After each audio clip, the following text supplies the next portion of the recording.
ત્યારબાદ બાળકો સ્વાધ્યાયનો 1.11મો દાખલો. સિલ્વર FCC લેટાઇસમાં સ્ફટિકીકરણ પામે છે. જો એકમ કોષની ધારની લંબાઈ એ 4.07 × 10⁻8 સેન્ટીમીટર અને ઘનતા 10.5 ગ્રેમ પર સેન્ટીમીટર ક્યુબ હોય તો સિલ્વર એટલે કે Agનું પરમાણ્વીય દળ કેપિટલ M એટલે કે મોલર દળ શોધો. FCC માટે એકમ કોષ દીઠ પરમાણુની સંખ્યા કેટલી હોય? Z = 4. અહીંયા રકમમાં આપેલ છે સ્મોલ a, ધારની લંબાઈ 4.07 × 10⁻8 સેન્ટીમીટર. ઘનતાની કિંમત રકમમાં આપી છે 10.5 ગ્રેમ પર સેન્ટીમીટર ક્યુબ. પરમાણુ દળને આ સૂત્ર પરથી કરતા બનાવો. M = D × A³ × Na/Z એવું થઈ જશે અને વેલ્યુ મૂકી આપણે ભાગાકાર કરશો તો જવાબ મળશે 106.6 ગ્રામ પ્રતિ મોલ સિલ્વરનો પરમાણુ દળ. ઠીક છે બેટા. પછી જોઈએ સ્વાધ્યાયનો 1.15મો દાખલો. રકમ વાંચો જરા ધ્યાનથી. કોપર FCC લેટાઇસમાં સ્ફટિકીકરણ પામે છે અને ધારની લંબાઈ 3.61 × 10⁻8 સેન્ટીમીટર છે. દર્શાવો કે તેની ગણતરીથી મળેલી ઘનતા એ માપેલી ઘનતા જે પ્રયોગથી લોકોએ માપી 8.92 ગ્રેમ પર સેન્ટીમીટર ક્યુબ અને આ જે ઉપરનો ડેટા આપેલ છે એ ડેટાનો ઉપયોગ કરીને તમે જે ગણતરીથી મેળવશો તે અને પ્રાયોગિક કિંમત લગભગ સરખી હોય તેવું આપણે સાબિત કરવાનું છે રકમમાં. જુઓ જરા ફરીથી એકવાર રકમ વાંચો. FCC લેટાઇસ આપેલી છે, એની ધારની લંબાઈ આપી છે 3.61 × 10⁻8 સેન્ટીમીટર અને કોપર માટે પરમાણુ ભાર 63.5 લઈ શકાય. એટલે ડેન્સિટી = Zm/A³ પરથી આપણે ડેન્સિટીને શોધવાની. એ મળેલી ડેન્સિટી ગણતરીથી મેળવેલી ડેન્સિટી પ્રાયોગિક મૂલ્ય જેટલી હોય એ આપણે જોવાનું છે. કોપર માટે પરમાણુ ભાર 63.5 ગ્રામ પ્રતિ મોલ લઈશું. અહીંયા FCC પ્રકારે રકમમાં આપ્યું છે એટલે FCC માટે Z = 4 પ્રતિ એકમ કોષ દીઠ પરમાણુ. ધારની લંબાઈ રકમમાં આપી છે 3.61 × 10⁻8 સેન્ટીમીટર અને ઘનતાનું સૈદ્ધાંતિક મૂલ્ય એટલે કે ગણતરીથી મેળવેલું મૂલ્ય ડેન્સિટી D ને આપણે કરતા બનાવીશું. સૂત્ર D = Zm/A³ Na.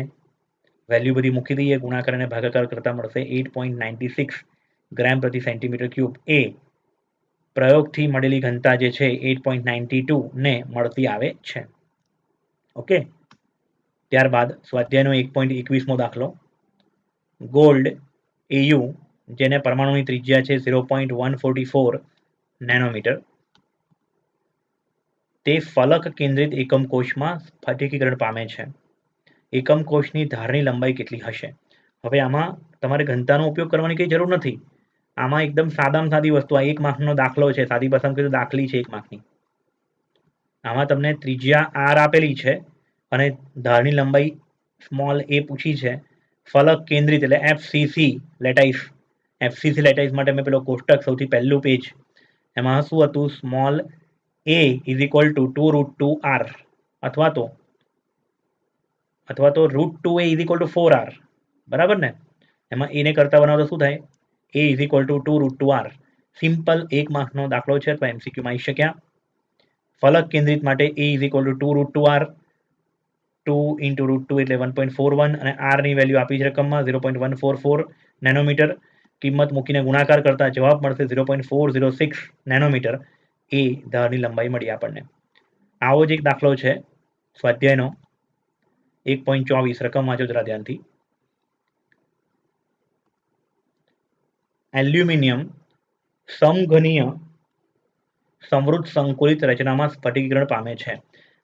ગુજરાતીથી કન્ફ્યુઝ ના થતા બેટા, હેવી ગુજરાતી છે પણ આપણે એનું ટ્રાન્સલેશન કરીએ. સમઘનીય સમૃદ્ધ સંકુલિત રચના એટલે cubic close packing, CCP cubic close packing રચના છે. તેની ધાત્વીય ત્રિજ્યા R 125 પિકોમીટર છે.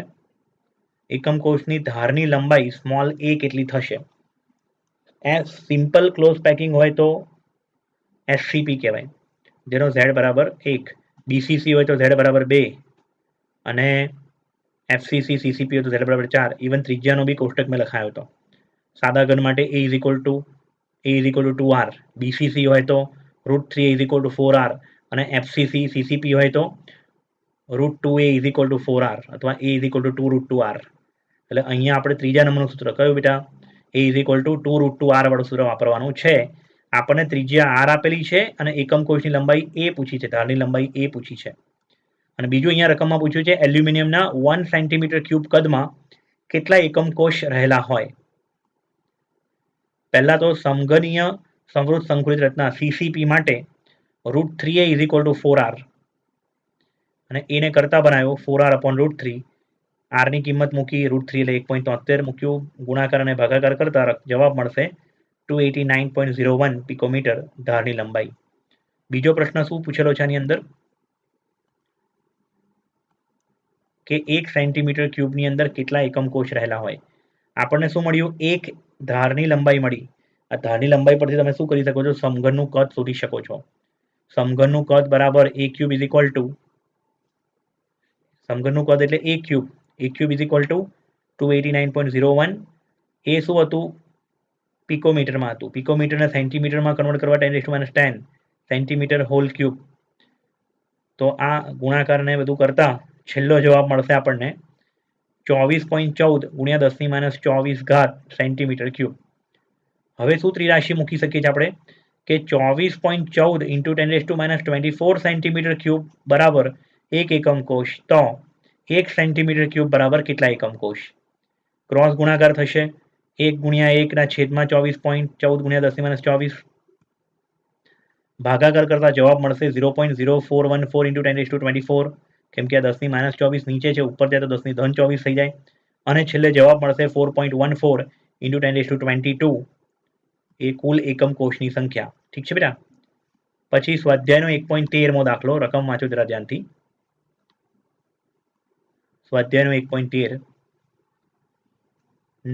નિયોબિયમ કરીને તત્વ છે. નિયોબિયમ ધાતુ તે અંતઃ કેન્દ્રિત એટલે બીસીસી સમઘનીય રચનામાં સ્ફટિકીકરણ પામે છે. બીસીસી જો તેની ઘનતા 8.55 ગ્રામ પ્રતિ સેન્ટીમીટર ક્યુબ હોય તો નિયોબિયમનું પરમાણુય દળ 93 U એટલે કે 93 ગ્રામ પ્રતિ મોલ લઈને તેની પરમાણુ ત્રિજ્યા આર શોધો. પહેલા ડાયરેક્ટ પરમાણુય ત્રિજ્યા નહીં મળે આપણને. આ જે બધો ડેટા છે ને એના પરથી ઘનતાનું સૂત્ર વાપરીશું. Density is equal to Zm/a³n. Density આપેલી છે Z, બીસીસી માટે 2, પરમાણુ દળ 93 આપેલું છે, ધારની લંબાઈ એને કરતા બનાવીએ આપણે. તો a³ ઇઝ ઇક્વલ ટુ શું થશે બેટા? આ ધારની લંબાઈના સૂત્ર પરથી એને કરતા બનાવો તમે તો a³ is equal to Zm/density × Na. અને આના પરથી આપણે બધી વેલ્યુ મૂકીને a³ શોધ્યું. આપણે આ બધી વેલ્યુ મૂકીને a³ શોધ્યું અને પછી બંને બાજુ ઘનમૂળ લેતા. જો સમજવાનો પ્રયત્ન કરજો. અહીંયા a³ બરાબર 3.612 × 10⁻23 સેન્ટીમીટર ક્યુબ મળ્યું. 10⁻23 ને 3 વડે ભાગી નથી શકાતી. એટલે જ્યારે બી ઘનમૂળ લેવાનું હોય ને તો તમારી ઘાત 10ની એવી હોવી જોઈએ જેને 3 થી ભાગી શકાય એવી હોવી જોઈએ. અને જો વર્ગમૂળ લેવાનું હોય તો તમારી ઘાત એવી હોવી જોઈએ જેને 2 થી ભાગી શકાય એવું હોવું જોઈએ. એટલે 2 થી ભાગી શકાય એટલા માટે આપણે કાં તો 10⁻21 કરીએ કાં તો 10⁻24 કરીએ. 10⁻24 કરવા માટે હું શું કરું છું? ડેસિમલ પોઈન્ટને જમણી બાજુ એક સ્થાન ખસેડું છું. એટલે 36.12 × 10⁻24 લખી શકાય. હવે બંને બાજુ ઘનમૂળ લેતા 36.12 નું ઘનમૂળ થશે 3.306 ઇન્ટુ 10⁻24 નું ઘનમૂળ થશે 10⁻60. આટલા સેન્ટીમીટર થયું ધારની લંબાઈ. ઠીક છે. અને હવે ધારની લંબાઈ પરથી શું કરીએ આપણે? રકમમાં આપેલું જ છે આપણને બીસીસી પ્રકારે સ્ફટિકીકરણ પામે છે બોડી સેન્ટર ક્યુબિક માટે √3a = 4r મૂકી શકાય. √3a = 4r માં r ને ત્રિજ્યાને કરતા બનાવીએ √3a/4 વેલ્યુ મૂકીએ. r ત્રિજ્યાનો જવાબ મળ્યો 1.43 × 10⁻8 સેન્ટીમીટર અને પિકોમીટરમાં ફેરવીશું તો 143 પિકોમીટર પણ લખી શકાય. બીમારી ગમે તે લખી શકાય. એટલે આ દાખલાના રકમ વાંચી તો શરૂઆતમાં ત્રિજ્યા શોધવાની હતી પણ ત્રિજ્યા ડાયરેક્ટ મળે નહીં. ડેટા પરથી આપણે શું શોધ્યું? a ધારની લંબાઈ. અને ધારની લંબાઈ પરથી શું શોધ્યું આપણે? r. ઠીક છે બેટા. ત્યારબાદ નીટમાં પૂછાયેલા કેટલાક પ્રશ્નો જોઈએ આપણે. જુઓ જરા. નીટ 2019માં પૂછાયેલો પ્રશ્ન છે. રકમ વાંચો ધ્યાનથી. એક સંયોજન ધન આયન C અને ઋણ આયન A દ્વારા રચાય છે. એમાં 2 પરમાણુઓ છે C અને A. ઋણ આયન A દ્વારા CCP ઋણ આયન દ્વારા શું રચાય છે? CCP રચના. CCP ની બેટા ઋણ આયન HCP hexagonal close packing lattice ધરાવે છે અને ધન આયન O છિદ્રના 75% જગ્યા રોકે છે. તો સંયોજનનું સૂત્ર ખાલી જગ્યા હશે. હવે મેં HCP માટે શું શીખવાડ્યું છું કે HCP લેટાઈસમાં એકમ કોષ દીઠ મુખ્ય પરમાણુ Z બરાબર 6 હોય માટે, અને બીજી વસ્તુ કુલ ઓક્ટાહેડ્રલ છિદ્ર પણ 6 હોય. અહીં રકમમાં જે આપ્યું છે કે ઋણ આયન કોણ છે? એ HCP લેટાઈસમાં છે, એટલે A બરાબર કેટલા મૂકું? 6 અને C બરાબર મૂકું 6 × 3/4. 3/4 એટલે 75% થાય, બરાબર ને? 3/4 ને તમે શું કહી શકો? 75%. O છિદ્ર કુલ કેટલા હોય? 6 × 3/4, અથવા તમે એવું પણ કહી શકો 6 × 75/100, એવું પણ કરી શકો 75%, બરાબર ને? ઇઝ ઇક્વલ ટુ શું થશે? 9/2. C બરાબર 9/2. હવે C અને A નો ગુણોત્તર લીધો, 9/2:6, બંનેને 3 વડે ભાગતા એટલે 3/2:2. આ 2 પેલી બાજુ ગુણાયો એટલે 4 થઈ ગયું, એટલે C/A ઇઝ ઇક્વલ ટુ 3/4. એટલે સંયોજનનું સૂત્ર થશે C3A4. ડી જવાબ આવશે બેટા, અહીંયા ડી. ઠીક છે. ત્યારબાદ આગળ જઈએ. નીટ 2018માં પૂછાયેલો પ્રશ્ન. રૂમ તાપમાને આયરન Fe BCC બંધારણ ધરાવે છે. 900 ડિગ્રી સેલ્સિયસથી ઊંચા તાપમાને તે FCC બંધારણમાં રૂપાંતર પામે છે. તો Feની રૂમ તાપમાને ઘનતા અને 900 ડિગ્રી સેલ્સિયસ તાપમાને ઘનતાનો ગુણોત્તર ખાલી જગ્યા હશે. ઠીક છે. અહીં ધારો કે પરમાણુ ત્રિજ્યા R અને પરમાણુ ભાર અચળ છે. 4 ઓપ્શન આપ્યા છે. સમજાવો બેટા દાખલો.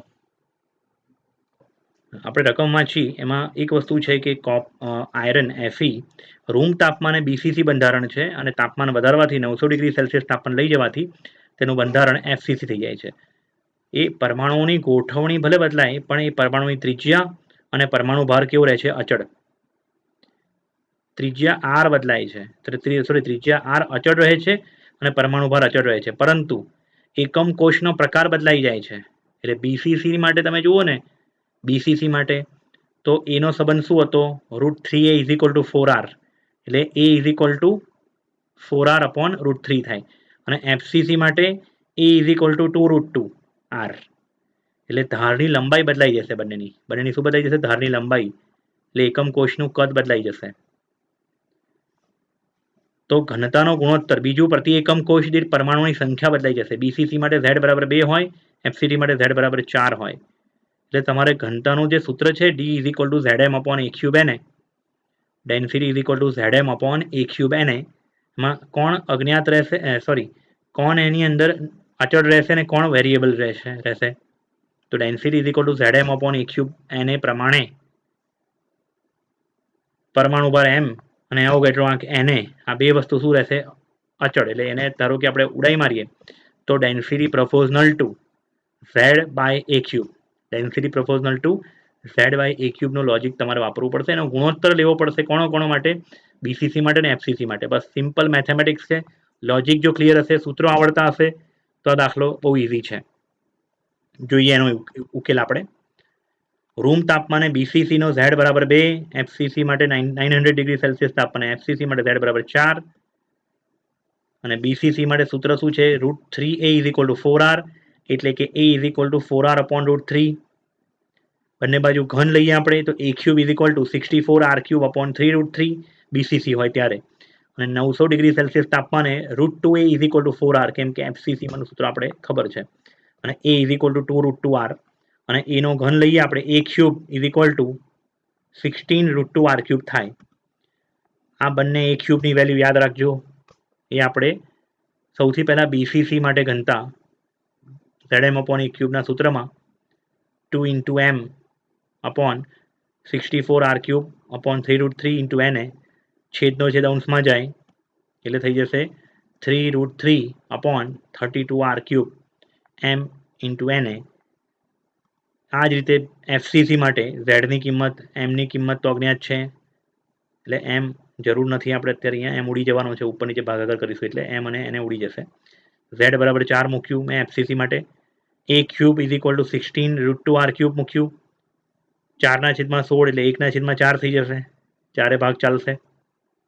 સમીકરણ 1 અને 2 નો ભાગાકાર લેતા, 1 અને 2 નો ભાગાકાર લઈએ એટલે ઘનતાનો ગુણોત્તર થઈ જશે અને છેલ્લે જવાબ આપણને મળશે 3√3/4√2.